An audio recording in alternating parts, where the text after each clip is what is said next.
Kita nak balik ke topik yang seterusnya, iaitu topik berkaitan dengan keadaan cuaca lah. Kita sedar bahawa negara kita sekarang ini berada dalam keadaan yang macam tidak menentulah cuacanya. Peredaran untuk monsun timur laut. Kadang-kadang kita lihat kalau peredaran monsun timur laut ni kita berada dalam keadaan fasa yang cuaca yang sejuk. Tapi tiba-tiba panas, lepas tu panas yang melampau. Khususnya untuk negeri-negeri di sebelah utara. Sekarang ni taburan hujan khususnya di belah utara yang kurang. Jadi kita akan rasa sedikit panas lah. Juga di Selangor juga kita rasai. Dan kita akan terus memperincikan apakah sebenarnya yang sedang berlaku. Terus bersama dengan Encik Muhammad Helmi Abdullah, Ketua Pengarah Jabatan Meteorologi Malaysia. Assalamualaikum, Encik Helmi. Waalaikumsalam Fazli dan Sofia. Apa khabar? Alhamdulillah. Kami sihat di sini. Terima kasih meluangkan masa. Kita nak terus bincangkan apakah perubahan cuaca atau monsun yang ketika ini kita sedang rasai di Malaysia. Silakan. Apa yang berlaku sekarang ialah kita sekarang ni berada dalam fasa peralihan monsun lah. Yang telah bermula pada 14 Mac yang lepas. Jadi semasa fasa peralihan monsun ni dari monsun timur laut beralih ke monsun barat daya, kita jangka akan berlarutan selama 2 bulan lah. Dan kita jangka monsun barat daya akan bermula pada pertengahan Mei tahun ni. Jadi dalam tempoh 2 bulan ni keadaan cuacanya adalah ribut petir dan hujan yang kerap pada waktu petang sehingga ke awal malam lah. Ini berlaku terutamanya di negeri pantai barat, pedalaman semenanjung Malaysia juga. Begitu juga di barat Sabah dan juga barat dan tengah Sarawak lah. Jadi itu keadaan cuacanya secara am. Tapi walau bagaimanapun ada perubahan dari semasa ke semasa lah, macam Sofia katakan tadi, panas sedikit, kering sedikit di sebelah utara. Begitu juga di negeri Selangor, beberapa kawasan di pantai barat mengalami cuaca yang sedikit kering lah, dan terasa bahangnya, kepanasannya. Itu adalah satu yang normal. Oleh kerana sekarang ni ada satu sistem cuaca bertekanan rendah yang berada di Laut Andaman lah, berhampiran dengan Myanmar. Dijangka akan memasuki Myanmar, pada Myanmar menjadi satu siklon tropikal lah. Jadi itu ada ramalannya. Jadi kita jangka keadaan cuaca kering ni akan berlarutan untuk tempoh beberapa hari yang akan datang, khususnya di negeri-negeri pantai barat semenanjung Malaysia lah. Tapi negeri Sabah dan Sarawak mengalami cuaca yang agak lembab. Jadi ini adalah satu situasi yang biasalah berlaku. Oleh kerana biarpun kita jangka lebih kerap ribut petir dan hujan pada waktu petang, tapi ada dari semasa ke masa berlaku perubahan lah. Perubahan yang saya katakan tadi, cuaca agak kering di utara semenanjung Malaysia dan beberapa kawasan di semenanjung Malaysia lah. Ya, betul. Jadi ini merupakan cuaca yang normal lah. Sebab ada yang mungkin rasa macam ini macam luar biasa ni, panas lain macam ni. Sebab kita ada rasa macam bahang apabila kita berada dekat rumah. Dan Alhamdulillah kami di sekitar Lembah Kelang pagi tadi pun pukul 4 pagi macam tu hujan turun di sekitar Lembah Kelang kan. Jadi meredakan sikitlah panas ini. Okey, kita nak balik kepada, kita duduk bercakap tentang peredaran monsun ini, dan kita dah bercakap sikitlah, kita sentuh sikit berkaitan dengan iklim ni.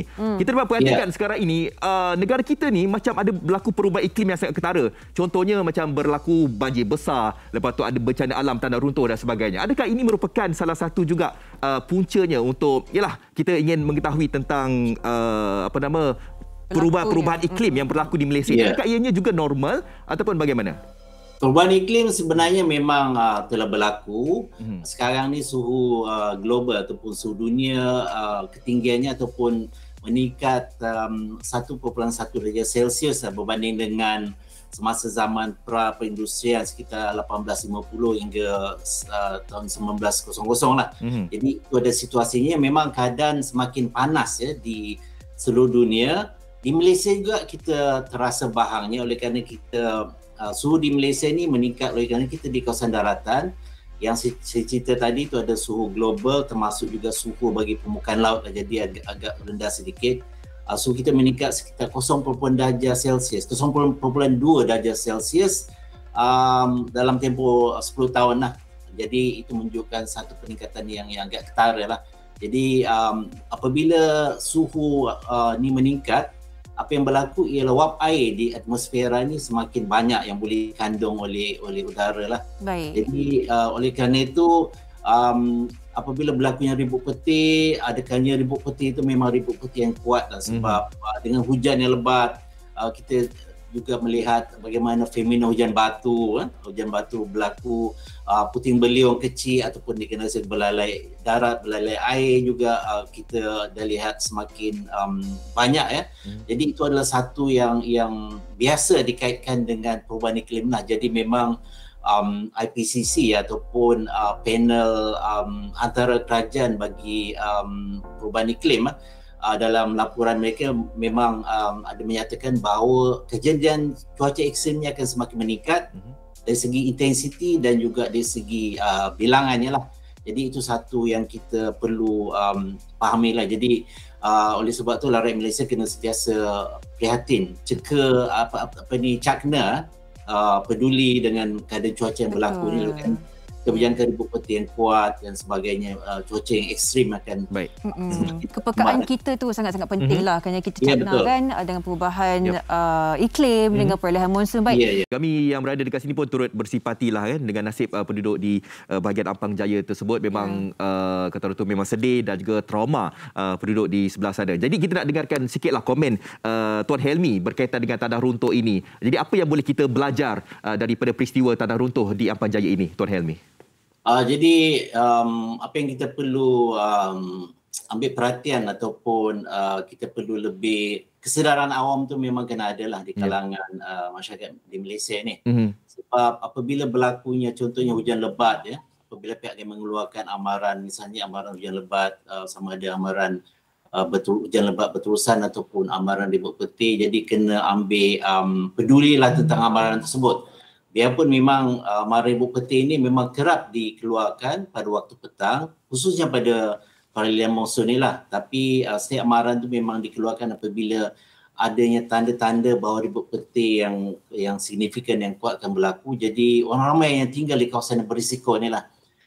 Bukan sahaja di kawasan yang ada cerun, yang curam ya, tapi juga di kawasan-kawasan yang berisiko, misalnya berisiko untuk banjir, kawasan-kawasan rendah misalnya, semua kena ambil perhatian lebih apabila hujan lebat mula turun. Paling penting sekali ialah semak, salah tu daripada kaedahnya untuk menyemak sama ada amaran ribut peti telah dikeluarkan oleh pihak Gamil Amir Malaysia, dan lihat berapa tempoh amaran tu, jika ianya mungkin, dan lebatnya hujan tu macam mana, sebab mereka berada di kawasan tersebut mungkin boleh menyaksikan ataupun melihat sendiri lebatnya hujan tersebut, dan ambillah langkah yang sewajarnya, langkah proaktif untuk berpindah ya. Dan juga ialah perhatikan keadaan sekeliling itu sangat penting, oleh kerana mereka lebih tahu keadaan di tempat mereka itu sendiri berbanding dengan orang lain. Boleh tengok sama ada berlaku tanda-tanda ya. Kalau ribut peti itu memang kita sedia maklum ya, kalau kita berada di luar daripada kawasan ataupun di berada kawasan lapang tu, bila berlaku ribut peti kita kena cari tempat perlindungan lah yang selamat. Itu sangat-sangat penting. Orang ramai supaya peka dengan keadaan sekeliling tu sangat penting, bagi mereka kena lebih tahu tentang persekitaran mereka berbanding dengan orang lain lah. Jadi mungkin berlaku risiko-risiko yang ancaman bencana ni lah, hazard seperti ini, banjir kilat dan juga tanah runtuh ni memang perlu diambil perhatian yang serius. Saya rasa pada peringkat ini kita tidak boleh ambil mudahlah berkenaan dengan perubahan cuaca, dan kita semua di keseluruhan Malaysia pun ada merasai impak dan juga kesan perolehan monsun ini. Kita ucapkan terima kasih kepada Encik Muhammad Helmi Abdullah, Ketua Pengarah Jabatan Meteorologi Malaysia, sudi memberikan kita sedikit penerangan dan juga orang kata amaran lah untuk kita bersiap siaga dan lebih cakna dengan keadaan cuaca kita. Okey, baik, terima kasih. Assalamualaikum. Terima kasih kembali. Okey, itu dia. Okey, jadi kepada kadang-kadang kita ni yang berada dulunya, kalau kita ni tinggal di bahagian rendah, kita risaukan tanah runtuh tau. Yang duduk bawah ni kita risau banjir. Tapi kita kata okey, tak nak banjir, kita duduk kawasan tinggi. Kawasan tinggi pula kita risau tanah runtuh pula. Jadi kita harus kekal berwaspadalah, seperti mana yang Tuan katakan tadi. Kita harus lihat juga Jabatan Meteorologi punya portal, Facebook, dan Instagram untuk mengetahuilah tentang perubahan cuaca ini. Kita kira macam alert lah tentang perubahan cuaca sekarang dan ni. di lokasi kawasan perumahan kita, pergerakan tanah ataupun naik turunnya orang kata takat air dan sebagainya, kita kena cakna dan orang kata memberikan amaran ataupun menghubungilah pihak berkuasa secepat mungkin. Baik.